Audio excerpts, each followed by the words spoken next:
The confrontation between Kim and the girl starts right away. The girl is surprised by Kim's ability to keep up with her in combat, however. Kim begins to feel more and more weak and wonders if this is because of the large amount of blood he has lost. He knows that the longer the fight goes on, the worse his situation will get. The girl, relentless in her attacks, leaves Kim with no choice but to use a final strategy. At that crucial moment, she recognizes his strength, saying that he has lasted for quite a while, for as she insists that this is the end for him. She skillfully swipes his weapon aside, exposing his stomach, and then drives her sword through his body with all her strength, completely impaling him. The impact hits Kim hard. Blood spills from his mouth as he grabs the girl's hand. The girl is shocked, unable to understand that Kim had purposely put himself in the way of her attack. The battle between them grows more intense, showing the depth of their struggle. The intensity of the battle, which seems to go on forever, escalates as both fighters use every ounce of their strength in a desperate attempt to defeat one another. Eventually, both Kim and the girl collapse onto the ground, having sustained serious injuries. Kim remembers how Anna's wounds had healed quickly when he had struck her neck before. However, this time, he has definitely severed her head. Kim lies sprawled on the ground, bleeding heavily from his own severe wounds, his hands detached from his body. Despite this, he finds some comfort. He's somewhat relieved by the sight of the girl's body lying before him, her head separated from her torso. Just as Kim starts to lose consciousness because of exhaustion, he wonders if he will die again. However, he is shocked when he hears someone praising his actions. Looking up, he sees the girl, who had just been decapitated, holding her head and putting it back on her body. Her skin and muscles regenerate in seconds, as if nothing had happened. Kim is filled with disbelief at this unbelievable scene. The girl approaches him, raises her sword, and congratulates him on his efforts. Kim tries to move, but his body betrays him with weakness. She then tells him that when he wakes up next this time, he will find himself standing before Lady Anne. He should be more docile by then. However, with that, she strikes him with the sword in a precise spot, cutting off his blood flow and making him unconscious. By this time, the sun is about to rise and the girl is in a hurry to take Kim and leave quickly. But she is shocked when she sees him moving again, standing on his feet despite all that she has done to him. Kim launches another attack. However, she tells him it's pointless. She pulls his sword from his stomach and slices off both of his arms, saying that he won't be able to do anything anymore. Kim surprisingly lands a direct punch to the girl's face just seconds after regenerating his arm. The girl is stunned, and before she can react, Kim launches a swift attack, injuring her arm. He doesn't stop there. Instead, he bites into her arm and Kim begins sucking her blood. He transforms into a ravenous beast, realizing what's happening. The girl quickly severs her own arm. However, the detached limb remains connected to her, causing her unbearable pain. She realizes that if this continues, she'll lose everything. She leans backward, trying to create distance, but it's difficult. Between herself and Kim, who has drained the blood from her arm, leaving it completely dried up, the girl watches Kim nervously. She is unsure of how to handle his overwhelming power. Kim seems to have lost control of himself, turning into a rampaging monster. As Kim roars like a beast, he is suddenly shot. The girl, also caught off guard, uses her sword to deflect the bullets. However, one manages to hit her. She's even more startled when she notices smoke rising from the wound. At that moment, the attackers reveal themselves, a group of men wearing specialized equipment and carrying advanced weapons. The leader of the group steps forward, a woman. She smiles and murmurs a prayer, asking the Heavenly Father to accept the two souls. Although this situation is chaotic, she remains calm, but the girl feels a sense of dread because she knows things are about to get worse. She is about to send a message to him. However, the girl is shocked to see the woman and her group. The woman commands her followers to open fire and the soldiers obey, aiming at both Kim and the girl. They shoot without stopping, clearly trying to hit their legs to disable them. Kim and the girl fall to the ground under the storm of bullets. The woman then tells her troops to stop firing and orders them to burn Kim. The soldiers take out their bags and pull out crossbows, shooting arrows into Kim's still body. These arrows, rigged with electric currents, deliver painful shocks to Kim, causing him a lot of suffering. Meanwhile, the girl, lying on the ground, is stunned to see the sun begin to rise. As soon as her skin touches the direct sunlight, it starts to burn. The woman walks towards her and, with a creepy smile, asks if it hurts. She sarcastically adds that the flames of hell will be much worse. Angry at the woman's insults, the girl screams echo, marking her as a pathetic human. She tries to attack with her sword. However, the woman skillfully blocks the strike with her leg. With a quick motion, she stomps down on the girl's hand, crushing it. The girl screams in agony, shocked by the woman's unexpected strength. The woman sneers at her, demanding that she repeat her earlier statement. Then, with cold disdain, she declares that she will kill both her and Kim, along with their friends. At this moment, the woman turns to Kim, astonished by what she sees. Kim stands on his feet, even after enduring numerous electrical shocks, but what really surprises the woman is that he remains unaffected by the sunlight. As the woman keeps staring at Kim, the girl sees her chance to run, sprinting as fast as she can. The woman feels torn between chasing the girl or helping her men deal with Kim. One soldier, still in disbelief that Kim has survived, shoots at him, yet Kim, unfazed by the bullets, keeps moving forward. He is on the edge of finishing off the soldier, but just at the last moment, his hand is cut off and flies through the air. The woman had intervened just in time to save him. However, the woman realizes that Kim has become incredibly dangerous and orders her followers to retreat. She decides to confront him herself, launching a swift attack. To her surprise, Kim blocks her sword strike with his bare hand, and she's even more shocked when she sees him regenerate the arm she had severed earlier. Kim, filled with rage, throws a powerful punch at her. However, the woman dodges it with ease, smiling as a golden aura gleams in her eyes, indicating her excitement. The woman unleashes her full strength, delivering a punch so powerful that Kim's abdomen appears to melt like molten lava. The force of the blow sends Kim flying into a nearby building, causing chaos in the area. The woman approaches him with intrigue, wondering where someone with his power had been hiding all this time. However, Kim emerges from the smoke, much to her astonishment. As dusk falls, she sees him standing before her, holding a corpse and draining the blood from its body. The woman is bewildered, wondering why Kim would do such a thing in the middle of battle. After regaining his strength, the woman, filled with fierce determination, throws the body aside and lets out a terrifying roar. Seeing this, the woman thinks that Kim must be eliminated right away, otherwise he will become a dangerous threat. She lifts a glowing sword, its light shining ominously, and slams the ground with such power that it cracks beneath her. Kim gets ready to fight with all his strength. However, just as she's about to hit, he suddenly falls to the ground, unconscious. The girl, who has been watching everything from the sidelines, is shocked, unable to believe that it has ended like this.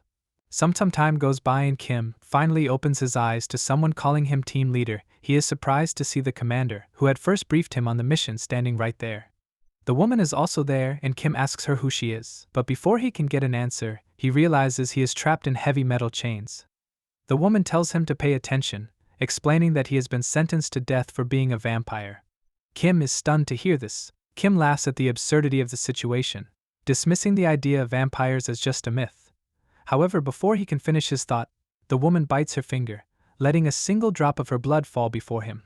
In an instant, Kim transforms again, taken over by an overwhelming thirst for blood, unable to control his primal urges. The woman stops her teasing and asks Kim if he believes her now. Kim is left speechless, struggling with the reality of what is happening to him. The commander steps in, explaining that although it may seem unbelievable, it is truly the truth. He tells Kim that they have footage of him rampaging aboard the ship. The bodies were exactly as described by the commander. Because of this, Kim realizes he is responsible for their deaths. The woman speaks again, telling Kim that their attempt to take down Anna without fully understanding her true nature was a foolish move. Kim is shocked that the woman knows Anna is a vampire, especially since even the national intelligence was unaware of this fact. The woman replies calmly this revelation is expected, because her mission, and that of her team the Vatican Squad, is to hunt down and eliminate vampires. She then places her foot on Kim's chest. Waves of astonishment escape Kim as she informs him that, according to their rules, he should have been killed. However, she offers him a chance to survive if he agrees to become her dog. Surprised by the offer, Kim listens as the woman explains that they have a common enemy, Anna. She suggests they work together to take Anna down.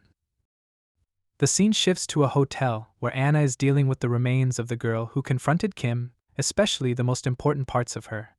Anna shows her frustration, mentioning that some groups are taking over the cartel and absorbing the mafia, and she questions why capturing just one bug is still so hard. Furious at her own failures, Anna looks at the scattered pieces of the girl's body on the floor while the girl begs for forgiveness. In that moment, Anna takes off the girl's mask and starts to feed her her own blood. As soon as this happens, the girl gains incredible strength and her body heals right away. Anna tells her that this is her last chance and orders her to bring Kim to her. We then see the girl walking down an alley, being watched by a mysterious figure on top of a building. The time passes and the next day, we spot Kim seated in a car with a woman named Kim, He finds himself lost in thought, reflecting on the choice she had given him the day before: either die by her hand or become her servant. The commander had warned Kim to be careful, especially because the agent he had killed was part of the director's group. Consequently, they had no choice but to target him. As Kim digs deeper into his thoughts, the woman interrupts him, saying that she can't understand how he could be a vampire since he looks so normal. Kim asks why she brought him along, and she replies that, if it weren't for her, all the factions would have come after him. In that case, isn't it better to get revenge together? Kim then asks if she trusts him, to which the woman coldly answers that she trusts him not at all. However, having a common enemy is enough for now. So, at that moment, they arrive at their destination, the main base of the squad, known as the Sanctum. Kim is surprised to see that it looks like an ordinary cathedral, and the woman explains that it makes for the perfect disguise. Kim's curiosity grows as the car starts to move again. He asks her, weren't they supposed to? To which she replies, this is not their destination. The woman tells him that he can't enter the Sanctum, because it is guarded by holy relics that stop vampires from getting in. Since Kim is being hunted by Anna, the woman has chosen to protect him herself. This means he'll have to stay with her later. Then, the woman goes into a hotel connected to the Sanctum and says that he will have to live with her. However, this situation brings challenges, but he is thankful for her help, although it's complicated. Kim and the women find themselves in a hotel room connected to a squad that gives locations and leaves no records. The woman realizes she hasn't properly introduced herself. She tells Kim that her name is Mirror and that she is part of the Vatican Secret Squad. Kim greets her, introducing himself back. Mirror then tells him that he probably has many questions, and she offers him the chance to ask about anything he wants to know. Kim asks Mirror to explain more about vampires. Mirror explains that vampires can live forever as long as they drink blood, and they have physical strength that is much greater than that of humans, with some even showing special powers. Additionally, she mentions that most vampires come from ancient bloodlines, and Anna is the last living member of those ancients. Kim wonders if his transformation happened because he absorbed Anna's blood during their fight. He asks Mirror how to kill vampires. Mirror explains that the main method one is exposure to sunlight, which incinerates them. However, she notices that Kim is an exception to this rule. This might explain Anna's determination to capture him. Mirror suggests that by turning that to take advantage of their situation, they can create a chance to confront Anna. Kim must strengthen himself, and Mirror is ready to help him with this task. She then asks if Kim understands the real reason for his being here. Kim answers yes, showing that he was brought here because Mirror is afraid of him. Mirror, surprised by Kim's honesty, listens as he goes into detail about the situation. He explains that being the only vampire who can move freely in sunlight could make him the strongest vampire ever. However, getting rid of him would mean losing a big chance. This is why they are using the public enemy as an excuse to watch him and eliminate him if he seems like a threat. In any case, she has nothing to lose. Mirror smiles when she hears this and says that Kim isn't the top agent for nothing. After all, he is still a vampire, which is part of the duties that come with being a squad member. She also sees the truth in their plans to eliminate Anna, and says they want to make Kim stronger. With excitement shining in her eyes, she grips her sword and asserts that if he has any objections, now is the right time to voice them. Kim, exuding confidence, remains silent. He asserts that he's already experienced death multiple times, that as long as he has the chance to exact revenge on Anna, he is indifferent to everything else. He also states that he has no intention of submitting easily. Mirror, thrilled by his determination, remarks that he has revealed his true intentions without hiding anything. By working with him, she believes, will be quite exhilarating. Tilting her head slightly, she informs him that since their conversation has concluded, it is now time for feeding. Kim is taken aback when she unexpectedly requests that he bite her neck. He questions her motives. However, Mirror calmly explains that, whether he likes it or not, he has become a vampire. If he refrains from consuming blood, he will weaken and ultimately perish. She further adds that, although he seems reluctant to harm innocents, this is the only viable means for him to sustain himself. Kim hesitates, standing in front of Mirror, who pushes him to act quickly because her neck is starting to ache.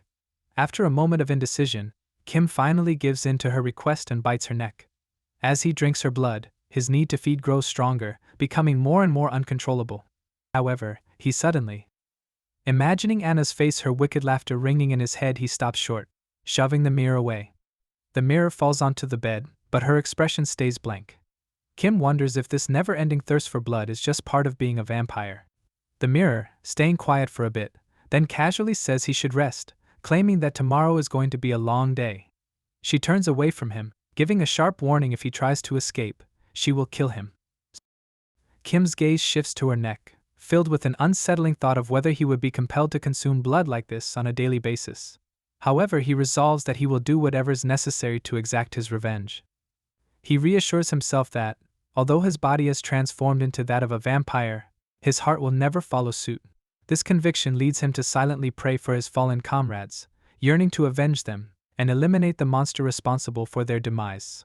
As Kim pulls the blanket over himself, preparing to succumb to sleep, the mirror, now turned away, suddenly feels an unexpected wave of embarrassment, pondering why he is lying next to her. She ponders whether he is aware that the room, in fact, contains a separate bed designated for him, or if she simply neglected to inform him. However, even amid her forgetfulness, she cannot fathom his decision to sleep beside her. Sharing a bed with a man a saint, no less, places her in an exceedingly awkward predicament. The mirror confronts Kim, questioning what kind of lascivious thoughts might be swirling in his mind. This thought renders her increasingly flustered, her face flushes with embarrassment. Still, she resolves to close her eyes, attempting to disregard the situation and find sleep. To calm her racing thoughts, she begins reciting prayers. But she is abruptly startled when Kim, in his slumber, rolls over and places his hand on her stomach, moving it slowly. The mirror is taken aback and screams at the top of her lungs. The following day, in a secluded area, the mirror appears as though she has not slept a wink all night. She informs Kim that she will explain how to kill vampires, since they are not vulnerable to conventional weapons. Kim listens with rapt attention, even though her handprint remains distinctly visible on his face. She elaborates that there are two effective methods to eliminate vampires. The first involves exposing them to sunlight, and the second is silver. Even the mirror. The presence of silver can inflict excruciating pain upon vampires, thus, employing silver weapons for decapitation or piercing their chests is sufficient to annihilate them. Kim recalls his prior encounter with the purple-haired girl, when he was unable to slay her even after decapitating her. Mira continues, asserting that aside from those two methods, vampires are essentially immortal. She then inquires if Kim has any further questions. Kim expresses regret for the events of the previous night, which catches Mira off guard, her nerves flaring as he broaches the subject. Just as Kim is about to conclude his thoughts, Mira suddenly lunges at him, her expression both serious and fierce. Kim skillfully blocks her strike and demands to know why she attacked him so unexpectedly. Irritated, Mira instructs him to cease the nonsense and reminds him that, having already covered the fundamentals, they must commence without delay. Their objective is to refine his combat skills against non-human entities. Through upcoming duels, he will not only fortify his strength as a Special Forces member, but also enhance his abilities as a vampire through blood. Prepared to engage, Mira launched an attack, driven by her understanding of Kim's earlier remarks. Kim, however, skillfully blocked her punch before counterattacking, yet Mira deftly dodged. Kim had previously thought no human could withstand a vampire's prowess, but Mira was demonstrating that he still had much to learn. Despite this revelation, he remained committed to training with her, determined not to yield, regardless of the challenges ahead. Over time, Mira began to observe significant improvements in Kim's skills as their training progressed. Suddenly, a figure entered the room and apologized to Mira for the interruption. When she inquired whether it was an emergency, he responded that it appeared she needed to head to the Sanctum immediately.